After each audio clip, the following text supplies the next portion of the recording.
Oh my God, it's noon here in Ventnor, New Jersey, and somewhere in the suburbs of Sacramento, California. I believe it's about 9 a.m. And this is news that you can use from CarEdge with, well, Justise substituting for Zach today, who's, well, actually hanging out with the car dealership guy. And I'm just guessing. I don't know this for a fact, but I'm guessing the car dealership guy is wearing a mask to prevent Zach from being able to describe who he is or what he looks like.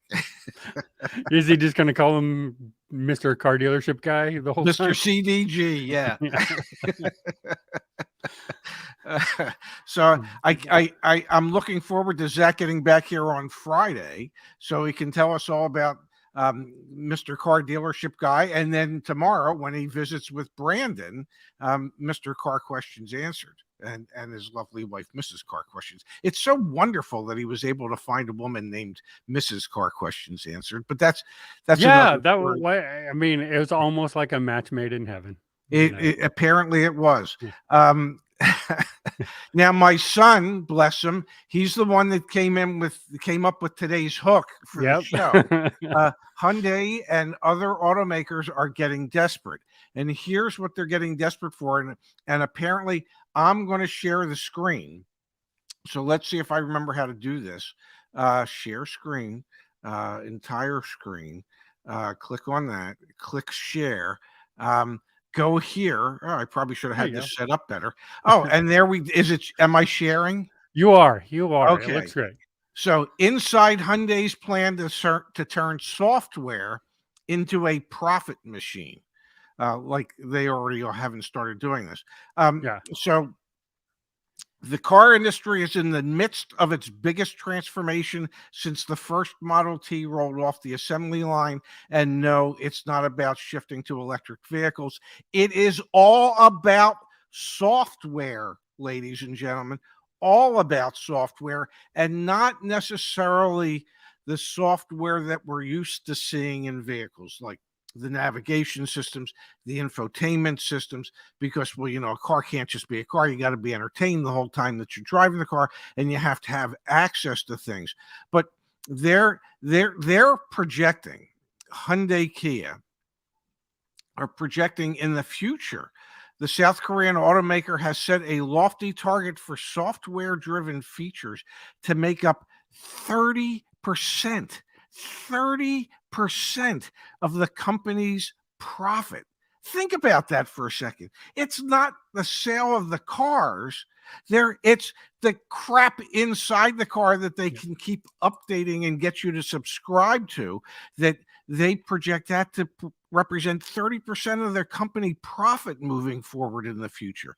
What do you make of that, Justice? That's just insane to me. As someone who doesn't subscribe to a lot of features, I don't. I never really have cared for it. I have my phone. That's fine with me. And I understand like everyone's going away from Apple CarPlay and stuff. Yes. But that's fine. I still had my phone though. So like, I don't know what some of these features too, that they don't make a lot of sense to me. I don't know how many people, I don't know. I'm not plugged in with the, the Gen Z crowd. My daughter is a Gen Z, but I'm not really plugged in with that crowd to know that they would pay for this. I will tell you the Gen X plus crowds, they're just not going to pay for this. Well, here's one of the more interesting concepts that they're putting forth. If you keep a dog in the car, maybe the software regulates the climate or rolls down the window or something, she said. Do you want to pay for that feature? I read that and I thought to myself, oh my God.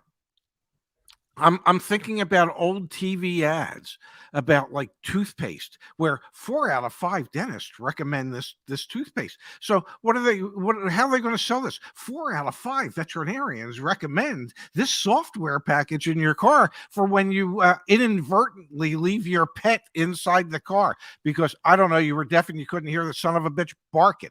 Well, Ray, I will say this because I read that too, and I went, "Oh, you mean like my Tesla already does for free and has done for years? It's called dog mode.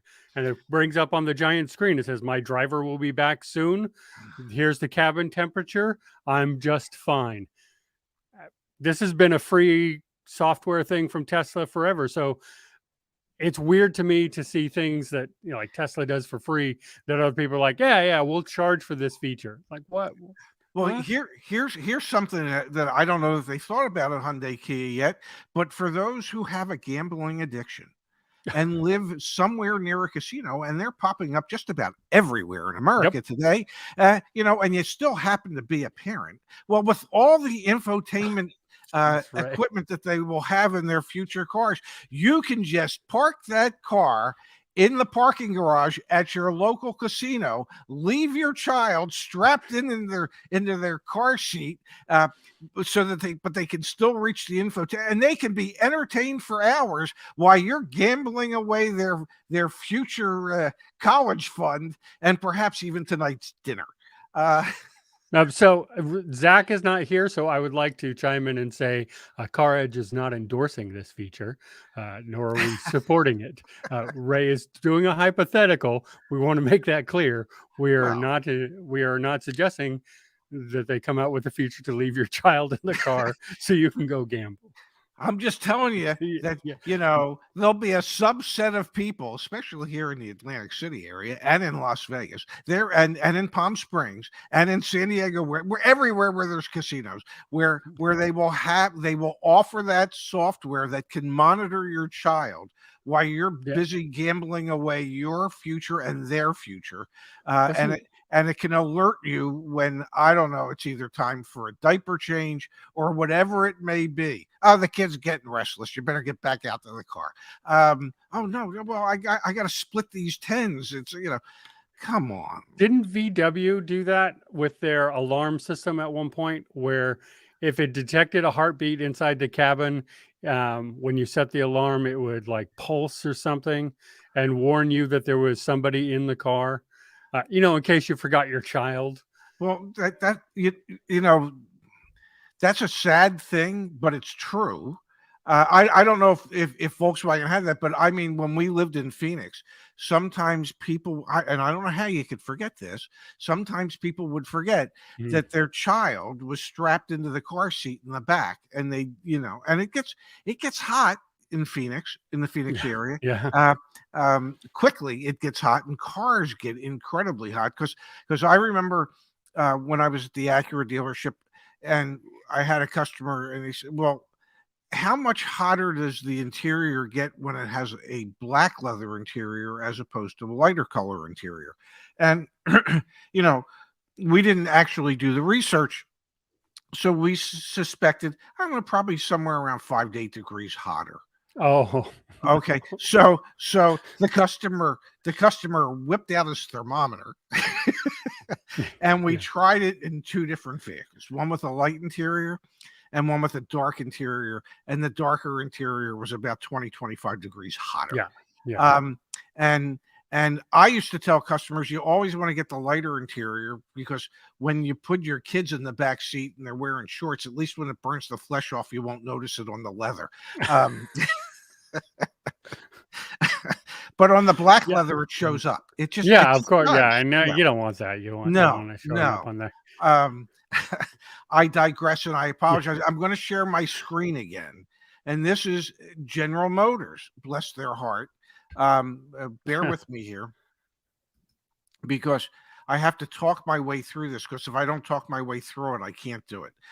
General Motors has started to no longer use Apple CarPlay in their electric vehicles that they're making. They're still using it in their gas-powered vehicles, but on the electric side of things, they will no longer be offering Apple CarPlay in the future. Obviously, Tesla doesn't offer Apple CarPlay, and the other big deal, Rivian does not. Okay, so so there's 3,000 vehicles a quarter or whatever that they sell that don't have Apple CarPlay. Rivian doesn't matter, but Tesla does, and GM does, and many other brands are going to stop offering Apple CarPlay. Because they want to develop their own infotainment systems, so that once again, they can sell software and subscriptions.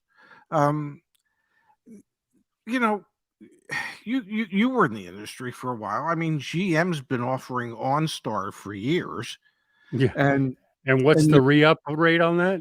about 3%. Yeah. They give it to you for free for 3 years, and then you Yeah, go, yeah, you know I what? don't I don't think I don't so. really need Yeah. it. So, what I'm going to ask you a question. What do you think leads these executives at General Motors to think, after the huge success of OnStar, um, um, that they can actually come up with an infotainment center or a software subscription business that people would actually want to utilize? I know they look at Tesla, and people like their screens and stuff, and Hyundai Kia has some good screens, but I think they kind of look at that and say, hey, let's do it. Let's stop paying Apple so much money. And it is Hmm. very expensive to put Apple CarPlay in these cars. Apple takes a lot of money from them. So, I think they think, hey, look, if that's that big a deal, we can do it. We can recoup all that. We can save the money we're paying Apple. Plus, we can put it in our own subscriptions. What I think they're missing is GM specifically right now is still doing, you know, out of the box plug and play software in their vehicles. They're not Hmm. developing their own software, and the companies that do it well uh, are creating their own software. They're building it for their own cars. They have an in-house team that does it. They're not Hmm. buying from a third party and then shoving it into their vehicles. So GM, if they want to make this move, they better start hiring some pretty good support people, because they ain't got it right now. Yeah, you would think. And here's what I thought was perhaps the most interesting part of this whole concept. Um, Most new cars sold in the US, more than 98%, support Apple CarPlay. As of December, iPhones accounted for 57% of the smartphone Yep. market in the US. Worldwide, it does not, but in the US, it's extremely Apple iPhones are extremely popular. Um, Retention rates for Apple users are well north of 90%, said Angelo Zeno, vice president of CFRA Research and Investment Research Firm. In other words, Apple users are usually Apple users for life. They are. They have the most loyal customers on the planet. So, knowing that, how do you, if you're GM or whoever, it's obviously it's not Tesla. They didn't walk away from Apple because they never offered it. But how do you, how if you're General Motors, do you walk away from Apple CarPlay when Apple is what Apple represents to a consumer is what every brand would like their consumers to feel.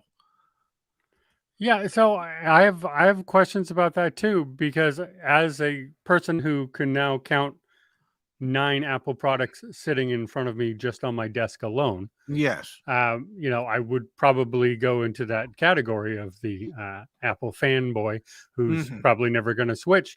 And I've been looking forward to, even as a Tesla driver, the Apple CarPlay taking over the entire screen. Apple's Yes. teased that, and they're working, I think, right now with Ford.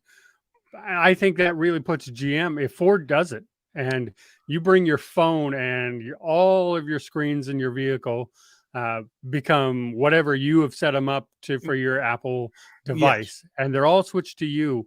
I don't know how GM thinks they're going to compete with that. I don't know how they, because to me, that's just a convenience feature. And for the point of Tesla, who never had Apple CarPlay, they Yes. did, Ray, in last month, introduce Apple Music in, though. Oh, So you really? have the Apple Music app in there. So their map, I think, is on par with Apple's, or maybe even a little bit better because of the charging network. But even Tesla went, okay, we need Apple Music. We need this feature in here. So GM to just dump everything, I don't know that it makes a lot of sense. I think it's a move that's going to end up hurting them, especially since Ford has said we're embracing Apple. And it sounds like that the Apple Car, not CarPlay, but like Yes. the screens are going to come to Ford. And that, I think, will be a game changer for a lot of people. And yes, people with Apple products, that would make a big difference for them. I would think that it would, and I know from what I've read, Apple is working on their new CarPlay for cars that would include your uh, cluster gauges and all the information that you would normally look for from the manufacturer when they create the cluster gauges. I drive a Mini, and BMW and Mini are the same company, and BMW is very heavily involved with Apple products. Unfortunately, their software doesn't always align the way it's supposed to. And I am not an Apple fanboy. The only Apple product I have is my company issued computer that I'm working with. And maybe it's because I'm a contrarian. I don't know. So I have an Android phone, and they have never offered Android Auto in my Minis, in any of my Minis. Oh, I didn't know that. That's and weird. They still don't. And my son, when he gets in my Mini, he just hooks up Apple CarPlay, and boom, everything that he likes is right there for him. I would love someday to actually see how the hell Android Auto works, but I keep getting cars that don't have it yet. With that. But I could see, if I was an Apple fanatic, and let's face it, most Apple users are Apple fanatics, because why the hell else would you camp out in front of an Apple store in the middle of the night so you can be the first in line to get the next iPhone that's available? Hey, to be sure, we don't all do that. I am definitely I'm definitely a fanatic. I'm definitely a fanboy. I'm definitely way over the edge when it comes to Apple, but even I don't camp out. But my point is that so many Apple users are what I refer to as raving fans, and they would never give up their Apple products. And I would think that there would be Apple users who would look at a vehicle and go, well, if I can't use Apple CarPlay in that vehicle, I'm going to be looking at other cars. I'm not, so. And as we move further and further into electric vehicles, and that's supposed to be the future, isn't General Motors to a certain degree limiting who might entertain buying their vehicles if they were no longer going to offer Apple CarPlay in them? Well, I think so. Like, we can take a personal example, right? We can take the CarEdge search back on my.caredge.com/buy. The number one feature we had to release was Apple CarPlay. The first filter we had to have was, does it have Apple CarPlay? That was so requested, and everyone wanted, okay, I don't want a vehicle that doesn't have Apple CarPlay. Even when I was at Toyota, had people come in, they don't want just Apple CarPlay. Now they want wireless Apple CarPlay. They don't want to have to plug in their phone. They just want the CarPlay to just start working. I got those all day, every day. What do you have that has wireless Apple CarPlay? Like, so, it is such a big deal out there in the market, and to sort of reject it out hand like that, I think can be quite a bad move for GM. I mean, I understand, how they think that. The projection is that somewhere in the future, somewhere between $250 billion and $400 billion annually will either be saved or earned through software subscription sales by all the automobile manufacturers. That's a huge number. I mean, General Motors is staggering. Yes, General Motors is projecting $25 billion annually from software subscription services. Stellantis months ago said, they expect to be able to to make somewhere between 25 and $30 billion annually through software sales and subscriptions. So, you know, those are staggering numbers, and at that point, you begin to realize that you're only selling the automobile so that you can create the market for the software sales and the subscription sales. That's the only reason you're still manufacturing cars. Which, if we go back to the old days of cell phones, remember back in the old days, Ray, when the carrier would give you a free phone, so you subscribe to all this stuff. So is GM going to give me a free car if I subscribe to their software? Because, you know, that might work. I don't know, but but I feel like they're still going to charge me for the top end trim, because they're not going to produce anything else. And they're going to, you know, rake me over the coals there, and then they're still going to charge me. What do you think, just between you and me, what do you think the public's response will be to everything being subscription?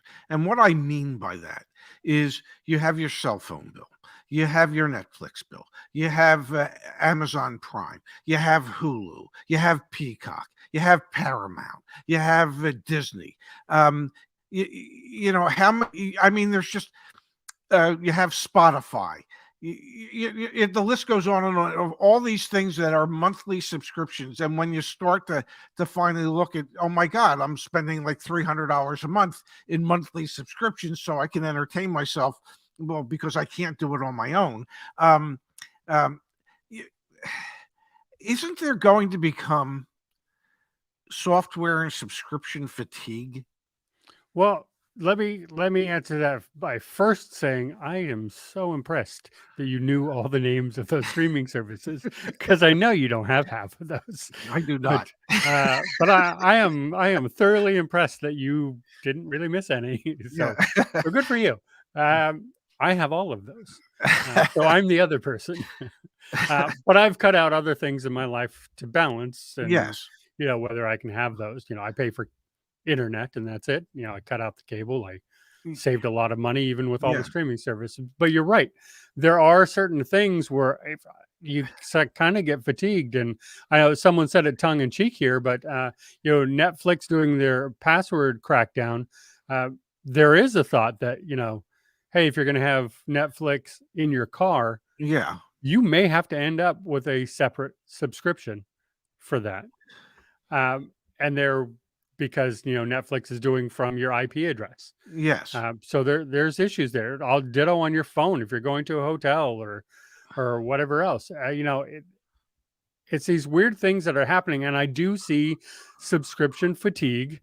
Right now, we have the older crowd. I'm going to say older, me and myself, and you know, my age range plus, who are already like, no, I'm not going to do that. I'm not going to do that. And I don't think it's going to be long for definitely the millennials who are already kind of at that point too. And then it's going to trickle down to where you're like, wait, I'm paying, I mean, you said 300, but let's be honest, it can get to 600 easy. You could be doubling your car payment just in these subscriptions, and that you can never get out, but you'll never pay off because there's subscriptions. What do you think will this is my projection for the future, that you know, most of these major car manufacturers all try to develop their source of income through software sales and subscriptions, and it just becomes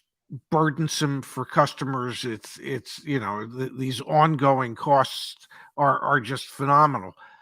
That one of the manufacturers is going to come along and they're going to grab market share and they're going to go, all the shit's free.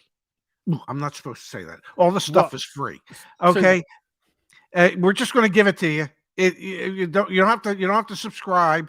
It's all free. I think people would jump on that at some point. Well, I'm going to answer that with one of the questions we had from Jarrett here. Do I have to pay for map updates or subscriptions in my Tesla? No. Nothing. I don't have to pay for anything in my Tesla. I want full self-driving. I have to pay for that, which I do not. So I do not pay for that. But no, Tesla has all this stuff. Do I have to have a Netflix subscription? Yes. But I can watch YouTube on there. YouTube is free. Thank you, YouTube. Yeah. All those things. So you have to have a subscription for this or that, but most of them have free. So you're right. I mean, Tesla already does it. They're already like we said, the dog mode and all this. There's a company out there already giving it to you mostly for free. Yeah. So, or at least they're not making the money off of it. So this concept that you can come through, you're going to have to do something better than what Tesla does if you want to charge for it. I don't understand competing in that. As you said, we're all going EV. That's the future. So you're going to compete in that space. How do you compete with someone who's just like, yeah, it's all free. Here you go. And by the way, your car keeps getting better and better over time because we release over-the-air software updates that improve your vehicle for free all the time. So how is GM going to charge for this? I don't get it. Well, they're gonna invent that app that Hyundai wants to come up with, so that 4 out of 5 veterinarians recommend recommend a Hyundai to protect the health of your pet. I don't know. The whole thing seems rather odd to me, but then again, the older you get, the more set in your ways you become. Yeah, and you become a little more resistant to some of these changes. Sometimes it's hard for older folks to accept what the future may hold. But from what I'm gathering, I mean, the sale of automobiles in the future will just be the vehicle, in essence, to be able to sell the software and the software subscriptions, and just like phones became. Yes. So it's rather odd. I want to touch on one other thing today, because obviously we're going. Well, we got another show to do in just a few minutes, but I want to share my screen for one other thing, and the reason I want to share my screen for this is I think it points, excuse me, that the cost of automobiles is not going to come down. No. Stellantis to cut 3,500 hourly U.S. jobs through buyout retirement offers. They're looking to reduce their workforce, and they're going to pay people up to $50,000 to leave, get out. Here's 50 grand, take it, get away. And my thinking on this is that they never see themselves. Most manufacturers never see themselves getting back to pre-pandemic inventory levels. And what it says to me is we're going to keep inventory levels maybe about where they are now or slightly higher, but we're going to produce fewer cars with higher profit margins and higher trim levels, so that we're not going to need all these workers. What do you think? Yeah, I mean, didn't Mary Barra come out and say that almost word for word? Just flat out said, hey, we're just not going to produce as many vehicles because we think this model seems to be working just fine. I mean, she just the only one who has been forthright enough to come out and say, yeah, it's fine. That's what we're going to do. Yeah, it's absolutely what this is happening. We see this all the time. Toyota has not said this, but we had a long discussion amongst the coaches yesterday about this because I went out to all the Toyota dealers in my area, and between 6 dealers, including my old dealer, which was the #1 in Northern California volume dealer, there were 117 new Toyotas on the lot between those 6.